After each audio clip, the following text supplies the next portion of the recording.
बहुत समय पहले की बात है। सुंदरपुर नाम का एक गांव था। इस गांव में मोहन अपनी पत्नी नीलम के साथ रहता था और वह बहुत ही गरीब था। वह अपने खेत पर ही निर्भर था और उसी में जो फसल होती थी उसी से वह अपनी आजीविका को चलाता था। और मोहन अपने खेत पर काम करता था, पर उसके खेत में अच्छी फसल नहीं होती थी। अगर किसी भी प्रकार से फसल अच्छी प्रकार से हो जाती थी तो कहीं बारिश की वजह से खराब हो जाती थी और तो कहीं सूखा पड़ जाने की वजह से खराब हो जाती थी। और वह इस प्रकार अपनी किस्मत और भगवान को कोसता रहता था। और वह कोसे क्यों ना, वह अपनी पत्नी के साथ उसे खेत में बहुत ज्यादा मेहनत किया करता था। इसीलिए जब उसकी फसल अच्छी नहीं होती थी तो उसे बहुत बुरा लगता था।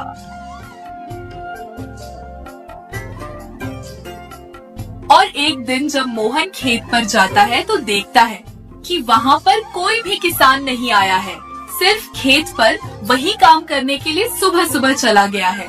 पर वह सोचता है कि मुझे मेहनत करनी है जिससे इस साल मेरी फसल बहुत अच्छी हो जाए।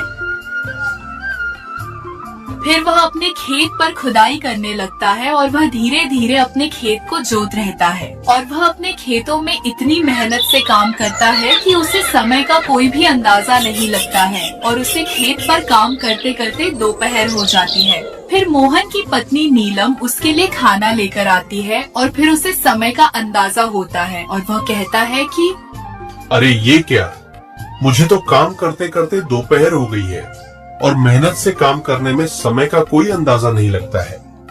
चलो, अब नेहा खाना लेकर आई है तो मैं खाना खा लेता हूँ और उसके बाद थोड़ी बहुत देर आराम करूंगा और फिर काम पर लग जाऊंगा। और मुझे इस बार अपने खेत में बहुत अच्छी फसल उगानी है। फिर मोहन की पत्नी मोहन से कहती है, अरे रोटी खा लो और फिर उसके बाद खेतों पर पुनः काम करना। आपको काफी भूख लगी होगी, सुबह से कुछ भी नहीं खाया है। कम से कम चाय नाश्ता करने के बाद ही खेत में आया करो। मैंने कई बार आपसे कहा है पर तुम मेरी सुनते ही कहाँ हो। अरे ठीक है, भाग्यवान मैं आ रहा हूँ। खाना खा लूँ, उसके बाद फिर काम करूँगा। फिर मोहन खेत से निकलकर खाना खाने के लिए आ जाता है और फिर मोहन को देखकर मोहन की पत्नी नीलम उससे कहती है कि अरे जी, मुझे लगता है आज आप बहुत ज्यादा थक गए हो। अरे हाँ नीलम, मैं आज बहुत थक गया हूँ। सुबह से जब आया हूँ तब से कम ही कर रहा हूँ और जब तुम आई हो तब मुझे पता चला कि अब थोड़ी बहुत दोपहर हो गई है। और देखो, यह हमारे पड़ोस के किसान भाई कोई भी अपने खेतों पर काम करने नहीं आया, इसीलिए मुझे समय का और कोई भी अंदाजा नहीं लगा है। अरे जी, तो अपने यहाँ पर बैठकर आराम कर ली होती, जिससे आपको थोड़ा आराम मिल जाता और उसके बाद अपना खेतों पर काम करते। अरे नीलम, तुम खुद देखो, मैं इतनी ज्यादा खेतों पर मेहनत करता हूँ और बाकी किसान खेतों पर देखने तक नहीं आते हैं और फिर भी मेरी ही फसल किसी न किसी प्रकार से बर्बाद हो जाती है और मुझे बहुत भारी नुकसान हो जाता है।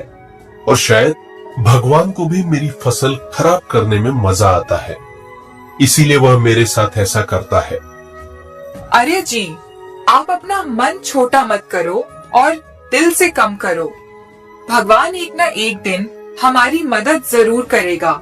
अगर आप इतनी मेहनत से काम करते हो तो हमें उसे मेहनत का फल अवश्य मिलेगा। और आप इसी तरह मेहनत करते रहो और उसमें मैं भी आपके साथ हूँ। कोई भी बड़ा काम नहीं करेंगे और नहीं करने देंगे। और फिर मोहन की पत्नी नीलम मोहन को इन सभी बातों से उसका मन हल्का करती है और उसे आशा दिलाती है। हाँ नीलम, तुम कह तो सही रही हो, पर मैं इतनी मेहनत से काम करता हूँ, फिर भी मेरे साथ हमेशा बुरा ही होता है। और तुम जो कहती हो कि कभी ना कभी मेरा टाइम जरूर सुधरेगा और देखते हैं कि हमारी जिंदगी में सुख आता है या नहीं।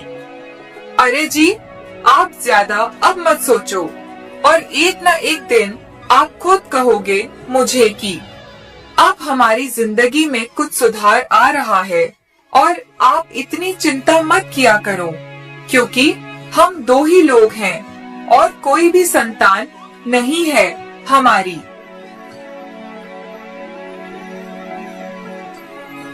और फिर नीलम मोहन को खाना खिलाने के बाद अपने घर के लिए चली जाती है और मोहन अपने खेत पर फिर से काम करने लगता है। तभी उसके पास वाले खेत का मालिक हीरा उसके पास आता है और उससे कहता है कि अरे राम राम मोहन भाई, लगता है आप आज बहुत सुबह ही काम पर चले आए हो और लगता है तुमने आज ही सारा काम कर डाला है।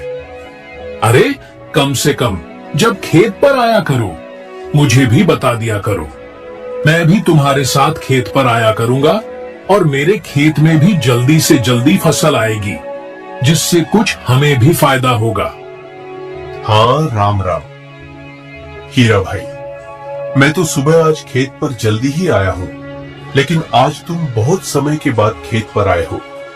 मैं तो आपसे भी कहता हूँ कि आप अपने खेत पर जल्दी आया करें और उस पर ज्यादा से ज्यादा काम करें, जिससे हमारी फसल अच्छी होगी और उसमें ज्यादा पैदावार हो सकती है। और मोहन भाई, तुम्हें देखकर लगता है कि तुम्हारा काम पूरा हो गया है, पर तुम्हारे चेहरे पर बहुत ज्यादा परेशानी झलक रही है। क्या कारण है? मुझे भी बताओ मोहन भाई। अरे क्या बताऊं हीरा भाई, मैं इतनी सुबह और इतनी जल्दी से अपने खेत पर काम करता हूँ, फिर भी मेरी किसी न किसी प्रकार से फसल बर्बाद हो ही जाती है। और आप लोगों का देखो, पता नहीं कितने टाइम खेत पर आते हो और नहीं भी आते हो, फिर भी आप लोगों की फसल बहुत अच्छी होती है, मेरी फसल हमेशा बर्बाद होती है। पता नहीं क्या है मेरी जिंदगी। अरे मोहन भाई, तुम अपनी किस्मत को लेकर इतना क्यों सोचते रहते हो? अरे हीरा भाई, अगर मैं अपनी किस्मत को लेकर को सोचूं ना, तो और क्या करूं। मेरी फसल कभी बाढ़ की वजह से खराब हो जाती है, तो कहीं सूखे की वजह से बताओ मैं क्या करूं। अरे मोहन भाई, देखो तुम्हारा और मेरा खत एक दूसरे के पड़ोस में ही है। इसका मतलब अगर कोई बीमारी तुम्हारे खेत में होगी तो वह मेरे खेत में भी होगी। पर मैं तो इस फसल को लेकर इतना चिंतित नहीं रहता हूँ। और तुम खेती के अलावा कुछ और काम करते हो या नहीं करते हो? अरे नहीं हीरा भाई, मैं खेती ही करता हूँ, क्योंकि मेरे दादा पर दादा की खेती है और इसी खेती से हम अपना काम चलाते हैं। मेरे दादाजी ने इस खेती को मेरे पिताजी को दी और मेरे पिताजी ने मुझे दी है। अब मैं इस पीढ़ी के अनुसार अब इस खेत पर मैं काम कर रहा हूँ और इस काम के अलावा मैं और कोई दूसरा काम नहीं करता हूँ। अगर कोई अच्छा काम हो तो भाई मुझे भी बता दो, जिससे मैं भी उस काम को कर लूंगा और मुझे भी तुम्हारी तरह ज्यादा खेती के पीछे परेशानी नहीं झेलनी पड़ेगी। नहीं मोहन भाई, मैं तुम्हें इसके बारे में नहीं बताऊंगा, बल्कि तुम्हें करके दिखाऊंगा और तुम अपना काम कर लो और मैं अपना काम पूरा कर लूं। उसके बाद में तुम्हें मैं अपने साथ ले चलकर वह काम ही दिखाऊंगा। ठीक है? ठीक है हीरा भाई, जैसा तुम कहते हो मैं वैसा करता हूँ। अगर तुम मुझे बताना नहीं चाहते हो और उसे दिखाना ही चाहते हो तो ठीक है, मैं भी काम कर लेता हूँ। बस थोड़ा ही बचा है और आप भी अपना काम पूरा कर लो।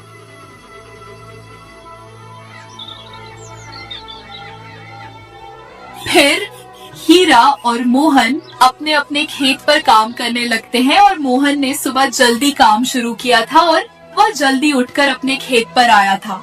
उसकी वजह से उसका काम जल्दी पूरा हो जाता है और वह हीरा के खेत के पास जाकर खड़ा हो जाता है और मन में कहता है कि अरे मैं हीरा भाई का काम पूरा करवा दूं, जिससे उनका काम पूरा होने के बाद भी मुझे अपने साथ ले जाकर उसे काम को दिखाएंगे जो उन्होंने मुझे बताया था।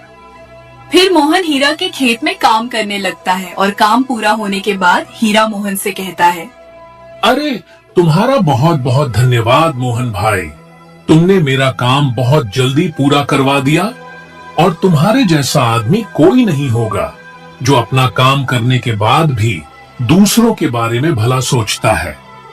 अरे हीरा भाई, कैसी बातें कर रहे हो? इसमें धन्यवाद की क्या बात है? मैं तो आपकी मदद कर रहा हूं ना। और जब आप मुझे भाई रहते हो और उसके बाद धन्यवाद भी करते हो, ये अच्छी बात नहीं है। मैं तो एक सीधा साधा आदमी हूं और आपने मुझे भाई कहा है, तो भाई का तो फर्ज बनता है एक दूसरे भाई का काम करवाने में। अगर इतना नहीं कर सका तो फिर फायदा क्या है भाई कहलवाने में?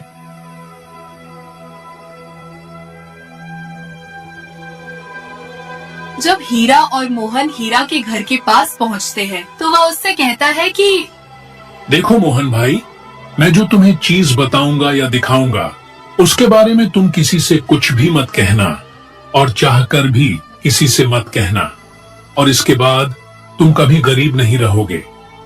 हीरा की ऐसी बातें करने के बाद मोहन को उसकी बातों में कुछ गड़बड़ होने का एहसास होता है और वह उसे कुछ गलत समझने की कोशिश करता है, क्योंकि अगर वह कुछ ऐसी चीज दिखता है जिसमें उसे कोई दिक्कत ना हो तो वह ऐसी बातें कभी ना करता। यह बातें मोहन सोच ही रहा था। तभी हीरा मोहन से कहता है कि अरे मोहन भाई, कहाँ खो गए हो? क्या सोच रहे हो? अरे जो तुम सोच रहे हो वह बिल्कुल भी गलत नहीं है और तुम मेरे साथ अंदर चलो। फिर मोहन और हीरा घर के अंदर जाते हैं और हीरा के घर में ऐसी व्यवस्था देखकर मोहन उससे कहता है कि अरे हीरा भाई, तुम्हारा घर बाहर से एकदम कबाड़ लगता है और ऐसा लगता है पूरा खंडहर पड़ा हो, लेकिन अंदर तो किसी बड़े बिजनेसमैन की भांति इसमें सभी सुविधाएं हैं। यह कैसे हुआ और कब हुआ? अरे भाई, अभी यह तो कुछ भी नहीं है जो मैं तुम्हें दिखाऊंगा, उससे तुम्हारी आंखें फटी की फटी रह जाएंगी। और फिर हीरा मोहन को मक्के को दिखाता है और फिर मोहन उससे कहता है कि अरे हीरा भाई, ये क्या, ये तो मक्का है, इससे क्या होगा और ये हमारी किस प्रकार मदद कर सकता है? अरे मोहन भाई, तुम कितने नादान हो, तुम्हें इसके बारे में नहीं पता है। यह मक्का मैंने चीन से मंगाई है। अरे हीरा भाई, यह मक्का हमारे यहाँ की मक्का के मुकाबले काफी अलग है और ये नेचुरल नहीं लगती है कि क्या ये कोई जादू मक्का है क्या, जो इससे हम जल्दी से जल्दी अमीर हो जाएंगे?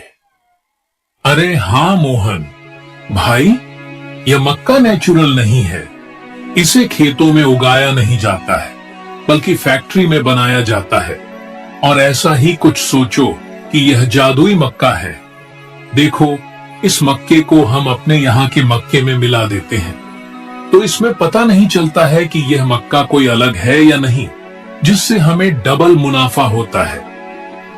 अच्छा, अब समझा। इसका मतलब ये मक्का असली नहीं है, बकिया मक्का नकली है। पर या तो गलत बात है ना, अगर हम इस मक्के को असली मक्के में मिलाकर भेजेंगे तो जो व्यक्ति इस मक्के को खाएगा वह बीमार हो जाएगा और उसकी मौत भी हो सकती है। नहीं भाई, मैं ऐसा नहीं कर सकता हूं और तुम भी इसे बेचना बंद कर दो। अरे मोहन भाई, सोच लो एक बार, क्योंकि तुम्हारे पास भी यही एक चारा है जिसके द्वारा तुम भी अमीर हो सकते हो, और तुमसे ठुकराने के बाद चले जाओगे तो बहुत ज्यादा ही पछताओगे।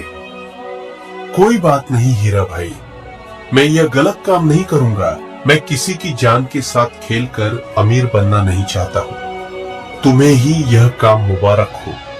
मैं चलता हूं।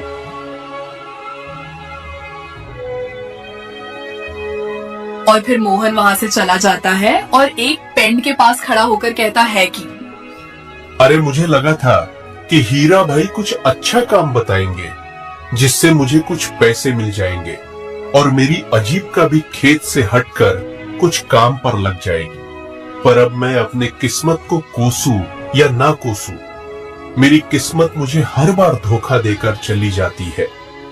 या भगवान, अब मैं क्या करूं? और फिर यह बातें मोहन अपने आप में कर ही रहा था, तभी वहाँ पर एक बाबा आते हैं और मोहन से कहते हैं कि अरे बेटा, क्या कर रहे हो? क्या हुआ? तुम मुझे कुछ चिंतित लग रहे हो। मुझे अपनी परेशानी बताओ। क्या पता मैं तुम्हारी परेशानी का कोई हल ढूंढ दूं। और मुझे कुछ मत छुपाना, क्योंकि मैं तो एक सन्यासी हूँ। मैं तुम्हें एक अच्छी राह ही बता सकता हूँ। अरे बाबा, मैं अपनी किस्मत से परेशान हूँ, क्योंकि मेरी किस्मत मेरा कभी भी साथ नहीं देती है। अरे बेटा, तुम ऐसा क्यों कह रहे हो? अगर तुम अपना काम मेहनत से करते हो तो तुम्हारी किस्मत तुम्हारा साथ अवश्य देगी। अरे नहीं बाबा, मैं मेहनत करने से कभी भी पीछे नहीं हटता हूँ। मेरी फसल कभी बाढ़ की वजह से खराब हो जाती है, तो कभी सुख की वजह से भरकर बेकार हो जाती है। और इस साल मेरी फसल सही हुई है, तो बाजार में इसके दाम गिरा दिए गए हैं। अब बताओ, मैं करूं तो क्या करूं बाबा? अरे बेटा, तो तुम खेती को छोड़कर कुछ कोई और काम क्यों नहीं करते हो, जिससे तुम्हें खेती पर ज्यादा निर्भर रहना नहीं पड़ेगा। और जो तुम्हारे साथ ही होंगे वह भी तो इसी तरह परेशान होंगे जिस तरह तुम परेशान हो। नहीं बाबा, वह लोग इस तरह परेशान नहीं है, क्योंकि वो लोग कोई ना कोई इलीगल काम करते हैं, जिससे उनका व्यापार चल रहा है। तो बेटा, तुम भी उसी तरह का कोई धंधा करो जिससे तुम्हें भी ज्यादा पैदावार हो और मुनाफा भी हो, जिससे तुम भी अपनी किस्मत को मत कोसना। अरे लगता है बाबा, आप समझ नहीं पाए हो। वे लोग चीन से मक्का मंगाते हैं, और वह मक्का खेतों में उगाई जाने वाली मक्का नहीं होती है। उसे मक्का को फैक्ट्री में बनाया जाता है, जिससे लोगों में इसे बेचने के बाद मुनाफा तो होता है, पर उस मकई के सेवन से उनका स्वास्थ्य खराब हो जाता है और वह बीमार पड़ जाते हैं। मैं नहीं चाहता हूं कि मेरी वजह से कोई भी बीमार पड़े या किसी को परेशानी हो, इसीलिए मैं यहाँ इलीगल काम नहीं करना चाहता हूँ। अरे क्या बेटा, वो मक्का खेत में नहीं उगाई जाती है, बल्कि उस मकई को फैक्ट्रियों में बनाया जाता है। अच्छा हुआ बेटा, तुमने इस मार्ग को छोड़ दिया। अरे बाबा, अब तुम ही बताओ कि मैं इस मुसीबत से कैसे छुटकारा पाऊंगा और मैं अपनी किस्मत को कैसे सुधार पाऊंगा। इसके बारे में मुझे कोई उपाय बता दो। देखो बेटा, मैं तुम्हारी मदद तभी करूंगा जब तुम मेरा एक काम करोगे। बताओ बाबा, मैं आपके किस प्रकार काम में आ सकता हूँ? मैं एक ऐसा व्यक्ति हूँ जो किसी के भी काम आने के लिए तत्पर रहता हूँ। और फिर आप तो मेरे मुसीबत का हाल बता रहे हो। मैं तो आपके लिए तत्पर हूँ। आप मुझे बताओ क्या करना है। देखो बेटा, मैं मानता हूँ कि तुमने इस काम को अपने ध्यान और दिमाग से मना कर दिया है, और तुम्हारे घर में जो परिजन है उनसे भी पूछ लो वह इस काम के बारे में क्या कहते हैं, और फिर उनकी भी राय लेकर मुझे कल फिर से यही मिलना। फिर मैं तुम्हारी समस्या का हाल बताऊंगा। और फिर मोहन बाबा को प्रणाम करके वहाँ से अपने घर के लिए चला जाता है। और घर पहुँचने के बाद मोहन अपनी पत्नी नीलम को वह सारी बातें बताता है। तो मोहन की पत्नी उससे कहती है कि अरे जी, आपने बहुत अच्छा किया उस काम को मना करके, क्योंकि उस काम को करने के बाद हमें कुछ तसल्ली तो मिलती, पर हमारे द्वारा बेची गई उस नकली मकई को खाने के बाद लोगों का स्वास्थ्य खराब हो जाता और वह बीमार पड़ जाते, और हम नहीं चाहते हैं कि कोई हमारी वजह से बीमार पड़े। वाह नीलम, तुम्हारी सोच बिल्कुल मेरी तरह है। तुम भी नहीं चाहती हो कि हमारी वजह से किसी का स्वास्थ्य खराब हो और वह बीमार पड़े। आज मुझे तुम पर गर्व है, क्योंकि तुम भी यह मेहनती किसान की समझदार पत्नी हो। अरे जी, छोड़ो इन बातों को और इन बातों को। अपने ऊपर कोई भी प्रभाव मत पड़ने देना, और इन सब काम से आप दूर ही रहना तो ही अच्छा होगा। और आप देखना है, एक ना एक दिन हम जरूर मेहनत करके कामयाब होंगे, जिससे हमारी मेहनत का बहुत अच्छा रंग लाएगी।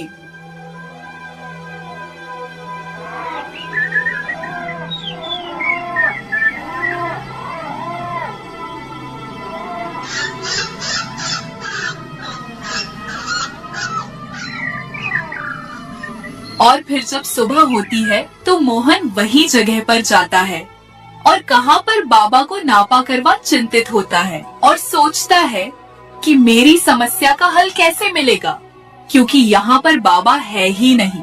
और जब यह सब मोहन सोच ही रहा था तभी वहाँ पर बाबा प्रकट होते हैं।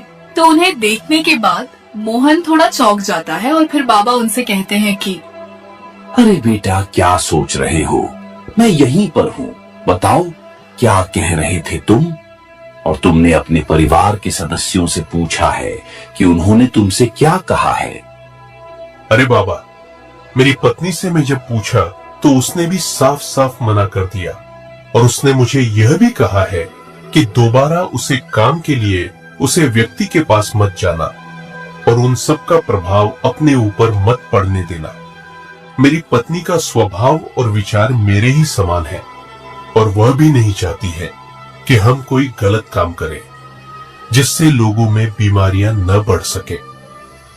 तो ठीक है बेटा, तुम्हारी पत्नी की भी सोच तुम्हारी तरह और तुम लोग एक दूसरे के बहुत ही पास के सोचने वाले हो। अरे बाबा, तो आप मुझे कुछ समस्या का हल बता दो जिससे इस समस्या से मैं दूर हो जाऊं।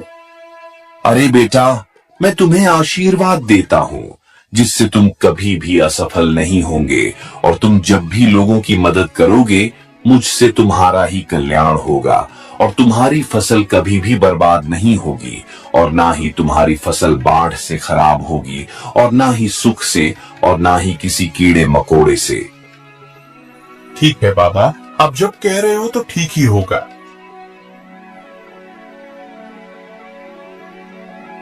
और फिर मोहन बाबा को प्रणाम करके वहाँ से अपने घर के लिए चला जाता है। और फिर मोहन जब अपने खेतों पर काम करता है तो उसकी फसल कभी भी खराब नहीं होती है और उसकी पत्नी की प्रेरणाओं से और उसकी मेहनत से दोनों हंसी खुशी से अपना जीवन व्यतीत करने लगते हैं।